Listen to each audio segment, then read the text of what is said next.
السلام عليكم. شوفوا، ما بعرف شو فرق التوقيت بيننا وبينكم، لأنه بأمريكا لكم صباح الخير ولا تصبحوا على خير ولا صباح الخير. أوكي، أنا طلعت اليوم بس لسبب صغير، بس لحتى أوضح رسالة كتير صغيرة بخصوص نجاح المساعيد وعامر السردي. تمام، عامر السردي بيكون أخوي.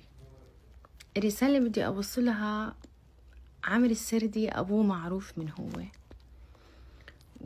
وربانا على عز وبغنى، وعنده أملاك بالأردن فوق 7 مليون أو 6 مليون.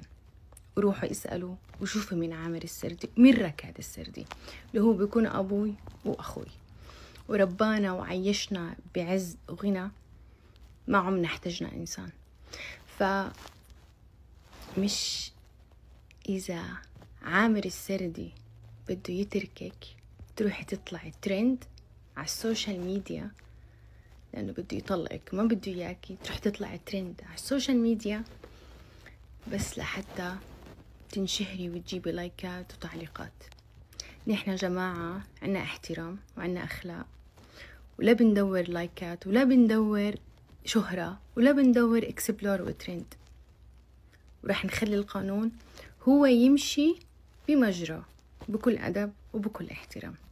واللي بده يحكي عن عامر السردي رح ندخل معاه كمان قانونيا مين ما كان يكون.